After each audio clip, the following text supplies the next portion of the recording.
vi voglio portare oggi, negli anni 70, al culmine della guerra fredda, in un paese che all'epoca era l'autentico guardiano, il gendarme del Golfo Persico, uno degli stati più militarizzati dell'epoca, con un esercito potentissimo, costantemente aggiornato con gli ultimi armamenti, un esercito che assorbiva buona parte della spesa nazionale. Uno Stato che si proponeva di essere all'avanguardia, di diventare un esempio per tutto il mondo, grazie alla grande ricchezza del petrolio. Uno Stato governato da un monarca, ma sarebbe meglio dire da un tiranno. Uno Stato che inseguiva la modernità come una chimera. Uno Stato chiamato Iran. È uno Stato in cui nelle viuzze, nei paesini, nei parchi, nei deserti, circolavano delle audiocassette. Non erano audiocassette di musica né locale né occidentale. Erano audiocassette che contenevano una voce chiara, limpida, forte, anche dura. Quelle musicassette, dalla durata di pochi minuti, iniziavano e finivano con la stessa formula. In nome di Allah, il magnificente e misericordioso, svegliatevi. A pronunciare queste parole era un uomo in esilio, un religioso, il cui nome sarebbe diventato fonte di terrore per l'Occidente, ma anche per l'impero sovietico, ma visto come possibilità di riscatto da un paese complesso, la cui popolazione, impregnata dalla fede sciita, ha sempre cercato una rivalsa nei confronti, prima di tutto, del mondo musulmano, aggrappandosi alla speranza del cosiddetto imam nascosto. Quell'uomo, da alcuni ritenuto l'imam nascosto, il 13° imam della tradizione sciita, si chiamava Ruhollah Musavi Khomeini. Vi faccio una semplice domanda: su quali supporti di solito salvate le vostre informazioni più preziose, quelle personali, quelle più delicate? Scommetto che utilizzate dei cloud, a volte dei dischi rigidi esterni, perché no? O magari qualche chiavetta, qualche scheda. Giusto, fate bene, bisogna sempre salvare le vostre e le nostre informazioni personali, ma a volte può non bastare. E allora qui intervengono i nostri amici e partner di NordVPN, che presentano un servizio di assoluta sicurezza nella navigazione, al riparo da occhi indiscreti, da qualche personaggio malintenzionato che vorrebbe entrare nei vostri computer, nei vostri smartphone, e che vi consente accesso ai contenuti in tutto il mondo in modo facile e diretto. I nostri partner di NordVPN hanno studiato delle offerte calibrate apposta per voi, nostri follower del canale Dentro la Storia, e le trovate nel link in descrizione.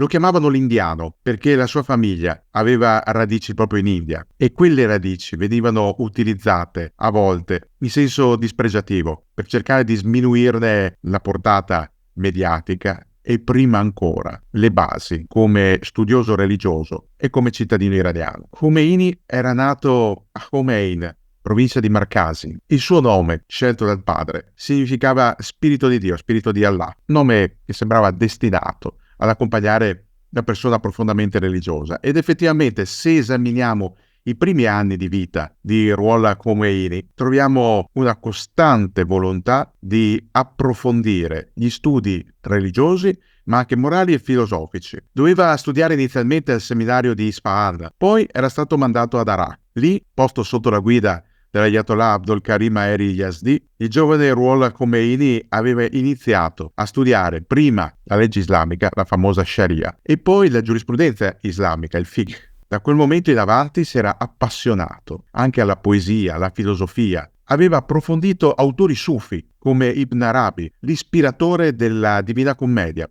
Pochi lo sanno, ma la commedia dantesca ha un prodromo nel mondo islamico, scritto proprio da questo Ibn Arabi, chiamato anche El Andalusi perché viveva in Andalusia, che fu maestro di Brunetto Latini, a sua volta maestro di Dante Alighieri. Come la Divina Commedia, anche l'opera di Ibn Arabi è fortemente impregnata di esoterismo e propone un viaggio alla riscoperta di se stessi e della propria ombra spirituale. Ma torniamo a Khomeini, il giovane Khomeini che continua a studiare, studia la Grecia antica, la filosofia, e legge a maestro assoluto Aristotele. Per lui era il fondatore della logica. Apprezza molto anche gli scritti di Platone, oltre a quelli di Avicenna e di Mullah Sadr. Khomeini si affida nelle arti liberali e diventa uno studioso sempre più ascoltato. Alla fine decide di insediarsi nella città santa dell'Islam sciita di Qom, una delle città sante a quella principale in Iran. È lì che inizia a sviluppare la sua carriera religiosa e di predicatore. È lì che lo stesso Khomeini inizia a elaborare una sua teoria, una teoria politica che verrà recuperata parecchi anni dopo. Una teoria che vede coesistere il secolarismo, il diritto positivo e il diritto islamico. Vorrebbe creare nella sua utopia, Khomeini, un modello differente di Stato, dove i due principi, quello positivo, cioè terrestre,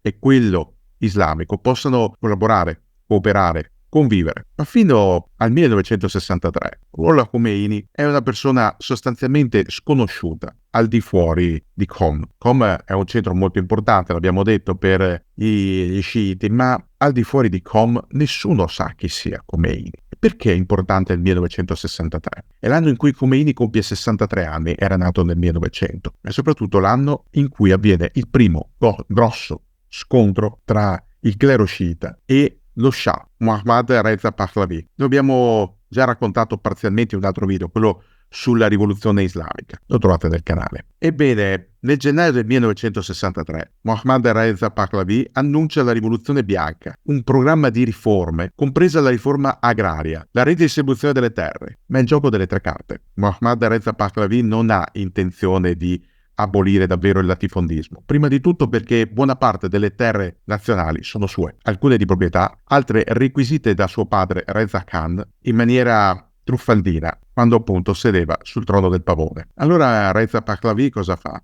Redistribuisce terre non sue, sottraendole ai suoi nemici o alla mano morta. L'istituzione del clero sciita che prevede di poter utilizzare i beni lasciati dai fedeli in eterno.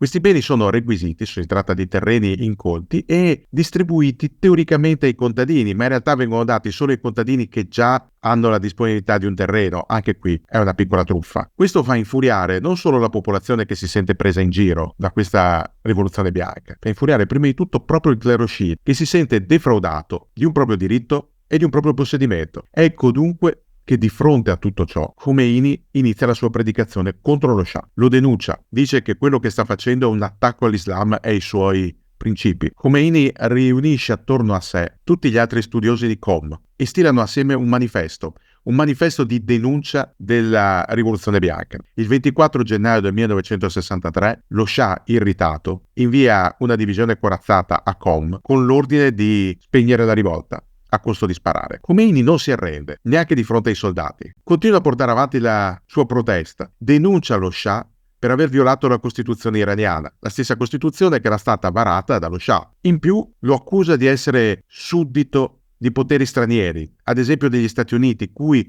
sono concesse determinate libertà, soprattutto ai loro cittadini residenti e lavoranti in Iran, contestate dal clero sciita, poiché tra le varie misure dette dei veri e propri privilegi dei cittadini statunitensi, c'è quella di essere giudicati da un tribunale non iraniano, ma statunitense, per eventuali crimini commessi proprio in Iran. Capite che tutto ciò genera scandalo ed è questo scandalo che Khomeini cavalca, addirittura arrivando ad annullare le celebrazioni del Nowruz, il capodanno persiano, che nel 1963 cadeva il 21 marzo. Lo scontro è totale. Mentre lo Shah manda i suoi soldati a rastrellare nelle strade chi protesta e portarlo in carcere, affidandolo alle cure per niente amorevoli della Savak, Khomeini continua a tenere i suoi discorsi. Accusa lo Shah addirittura di essere un diretto discendente del califfo Yazid, che secondo la tradizione sciita è un vero e proprio tiranno. Lo definisce uomo miserabile, uomo infelice, uomo servo. Lo insulta. Lo Shah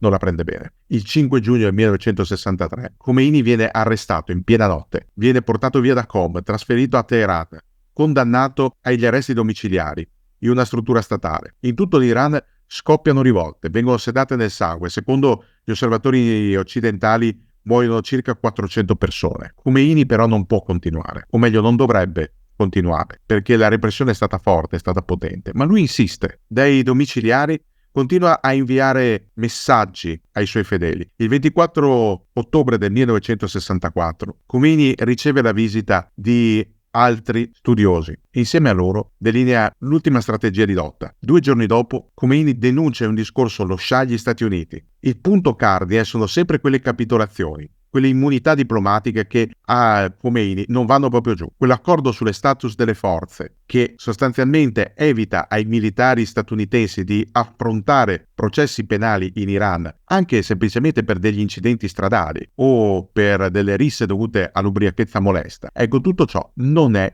tollerabile da parte di Khomeini, che continua a protestare. Viene nuovamente arrestato, trattenuto per 6 mesi. Al momento del suo rilascio, il primo ministro Hassan Ali Mansour gli parla, cerca di convincerlo per l'ultima volta a sottomettersi allo Shah. Gli dice Mansour che non si può spaccare in due l'Iran, chiedere all'Iran di scegliere tra lo Shah e lo sciismo. Deve essere un tutt'uno. Khomeini rifiuta, definisce lo Shah un traditore e Mansour un maiale al suo servizio. Mansour reagisce malissimo, sputa addosso a Khomeini e lo schiaffeggia. Mansour, va detto, 2 mesi dopo viene assassinato per strada da ignoti mentre stava recandosi al lavoro. La rivendicazione arriverà da una milizia sciita che si dichiara proprio simpatizzante di Khomeini, e questo è il classico gesto estremo, la goccia che fa traboccare il vaso. Khomeini deve andarsene dall'Iran, è spedito in esilio, e l'esilio inizia oltre confine, in Iraq, a Najaf, una città santa per gli sciiti, perché lì vi è la tomba di Ali, il primo imam, quello che dovrebbe essere, nella tradizione sciita, il primo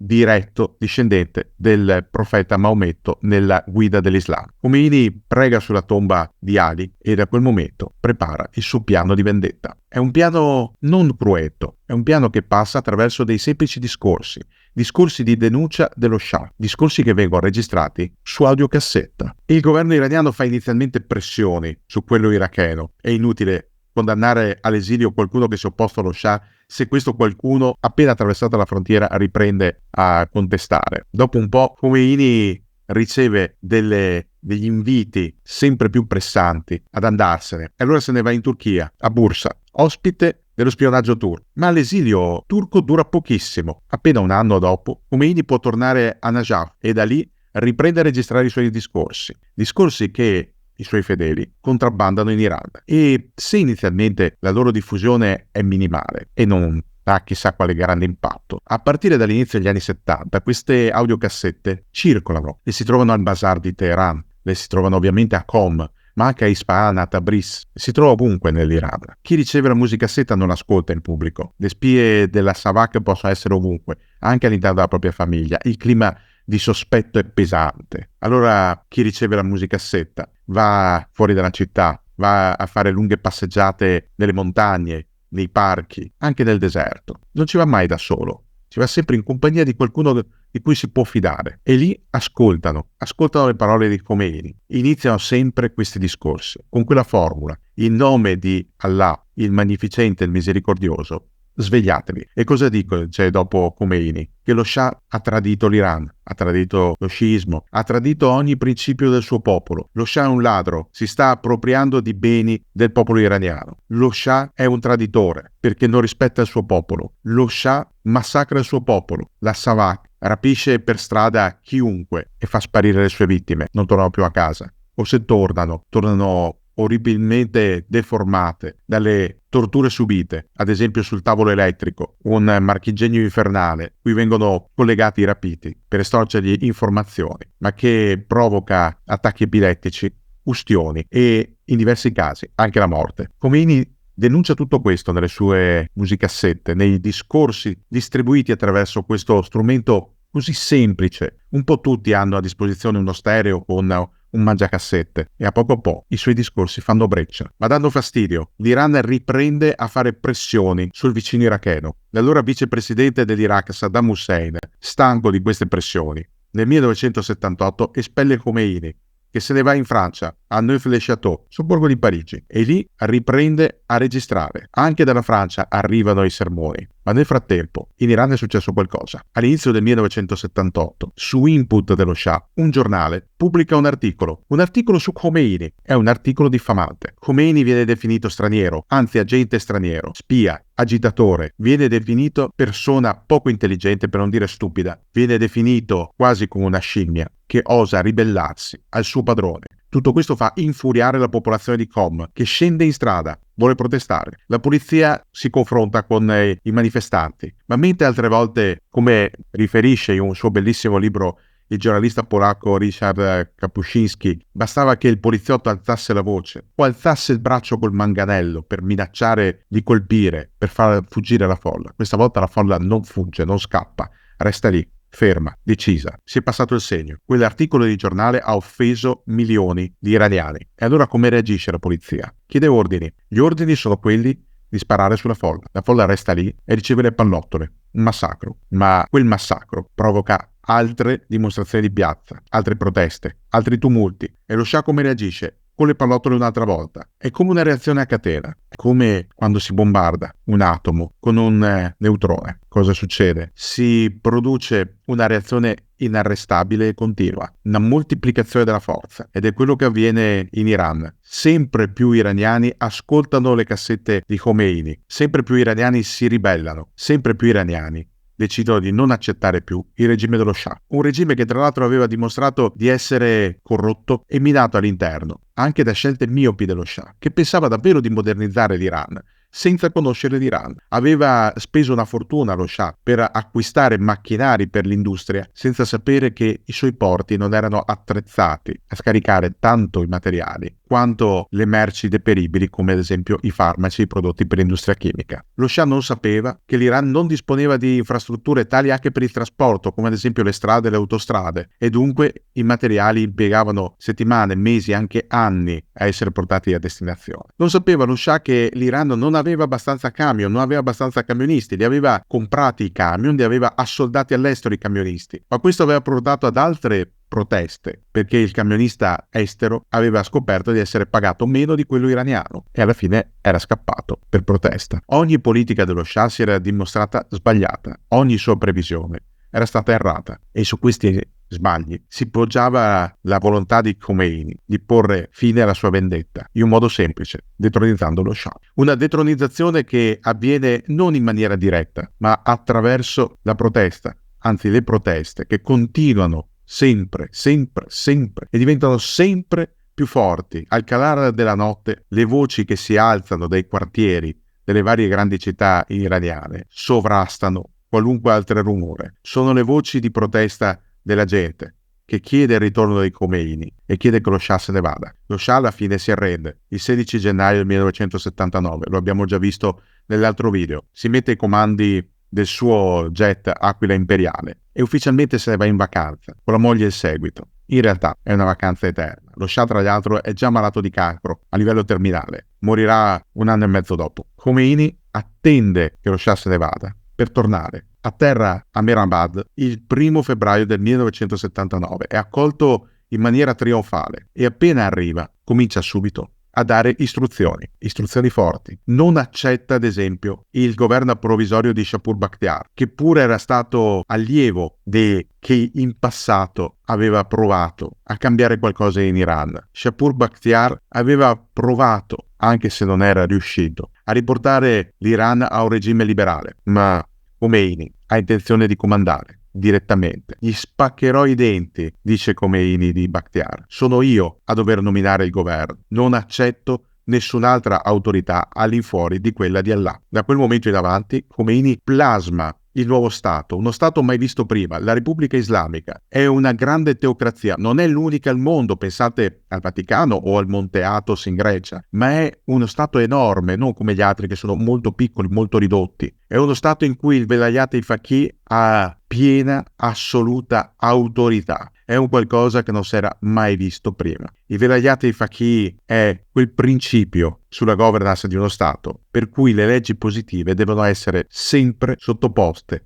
al vaglio dell'autorità islamica e alla sua approvazione. Il Velayat-e Faqih modella l'Iran in uno Stato completamente nuovo. Uno Stato che si deve confrontare con momenti di grande crisi. Il primo è quello del novembre 1979, quando una massa di cosiddetti studenti assalta l'ambasciata americana. Quell'assalto, che secondo alcuni osservatori sarebbe gradito addirittura allo stesso Khomeini, è dovuto al fatto che molti iraniani temono, come era già avvenuto in passato, che gli Stati Uniti possano appoggiare lo Shah anche in forma controrivoluzionaria, organizzare un nuovo colpo di Stato, come già era successo negli anni 50, per restaurare il trono del pavone e spegnere del tutto il nuovo Iran. Non è così, lo sappiamo, ma ciò non basta. Vengono presi ostaggi che restano nelle mani di questi rivoltosi per più di un anno. Abbiamo già raccontato dell'episodio dell'operazione Eagle Claw, un clamoroso fiasco per tentare di liberare questi ostaggi. Hollywood ha anche ricordato il Canadian Caper, l'operazione sotto copertura con la collaborazione dei canadesi per far scappare quei pochi diplomatici che erano riusciti a fuggire dall'ambasciata prima della presa da parte degli studenti islamici. Sotto Khomeini i rapporti col mondo occidentale si lograno. Khomeini definisce gli Stati Uniti il grande Satana. Non gli piacciono gli Stati Uniti. Non gli piace nemmeno l'Unione Sovietica, che anch'essa guarda con sospetto a questo nuovo modello che potrebbe infettare tutta l'area delle repubbliche islamiche dell'Unione Sovietica, pesate al Kazakhstan,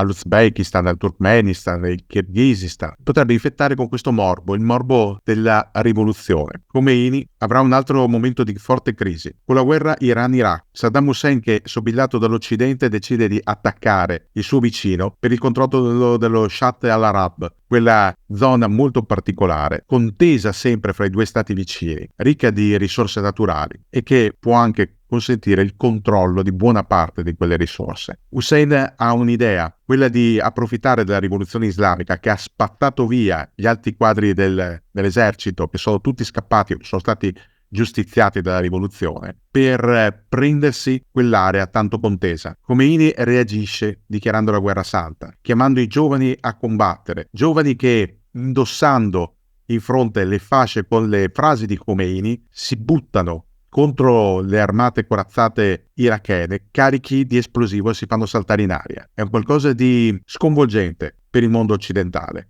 Quella guerra durerà tantissimi anni e porterà a quasi 1 milione di perdite umane per l'Iran e un costo monetario da oltre 300 miliardi di dollari. Ma Khomeini è anche l'uomo delle fatwe. La fatwa è la volontà di emettere una condanna morale e religiosa valida in tutto il mondo. La fatwa contro le armi nucleari e chimiche, armi chimiche che vengono usate da Saddam Hussein nella battaglia di Fao. E poi la fatwa contro lo scrittore Salman Rushdie, di origine indiana, che ha scritto un libro, I versetti satanici, accusato di blasfemia. Khomeini chiede a ogni buon musulmano del mondo di colpire direttamente i responsabili di questi peccati gravissimi, peccati mortali giudicati da Khomeini. E c'è chi lo ascolta. Pensate ad esempio alla morte di Hitoshi Igarashi, il traduttore giapponese del libro, che viene accoltellato nel 1991. Lo stesso Rushdie, 2 anni fa, nell'agosto del 2022, riceve anche lui delle coltellate che gli costano un occhio, letteralmente. Khomeini porterà avanti la sua idea di un modo diverso di vivere l'Islam e la secolarizzazione fino alla sua morte, che giunge il 3 giugno del 1989, dopo la bellezza di 5 attacchi cardiaci in 10 giorni. Khomeini muore lasciando dietro di sé uno Stato mai visto prima, uno Stato grande e giudicato molto pericoloso dall'Occidente, uno Stato che poi si evolverà sempre di più, acuendo le spaccature al suo interno, con i giovani e le nuove generazioni che iniziano a reclamare più libertà di pensiero e meno oppressione, perché dicono che in fondo si è barattata una dittatura, quella dello Shah, con un'altra dittatura, quella degli Ayatollah. Non hanno poi tutti i torti. Basta vedere cosa succede oggi in Iran. Non c'è più la Savak, ma ci sono i Pasdaran. Chi protesta, come ai tempi dello Shah, viene sequestrato per strada o nella propria abitazione e sparisce nel nulla, e se riappare, o riappare menomato o viene fatto ritrovare cadavere. Il metodo è lo stesso, sono cambiati solo i principi alla base. Lo Shah propugnava una dittatura di destra con la volontà di imporre la propria autorità come un monarca assoluto. Gli Ayatollah propongono una dittatura religiosa, ma facendo valere sempre e solo la propria voce, soffocando tutto ciò che può essere di critica, anche minima. Anche, lo abbiamo visto di recente, negli ultimi anni, quando il principio del velo islamico è diventato un Moloch, tale da poter portare alla morte di giovani ragazze colpevoli solo di averlo indossato nella maniera sbagliata. Ecco, questa è l'eredità di Khomeini. Un grande Stato, ricco per il petrolio, ma isolato nel mondo, che oggi si allea con altre dittature, altri regimi discussi, che si pone contro l'Occidente in maniera apodittica e che a volte massacra i suoi stessi figli per le strade, nelle prigioni, ovunque. E allora c'è da chiedersi, l'eredità di Khomeini ha davvero cambiato in meglio l'Iran o ha fatto solo cambiare il colore e il nome di una dittatura? Gli iraniani oggi sono davvero più liberi rispetto ai tempi dello Shah o la sostanza non è mai cambiata, ricordando quella vecchissima favola di Fedro, quella sull'uomo e l'asino. In principato commodando sepius, nil praeter domini nomen mutant pauperes. Al posto di comando c'è spesso cambiamento, ma per la gente comune non cambia altro che il nome di chi comanda. Ecco, forse guardando l'Iran, guardando Khomeini e la sua vicenda personale, la sua storia, la sua volontà di opposizione al regime dello Shah e a tutto ciò che è venuto dopo la rivoluzione islamica, ecco, forse Fedro aveva davvero ragione.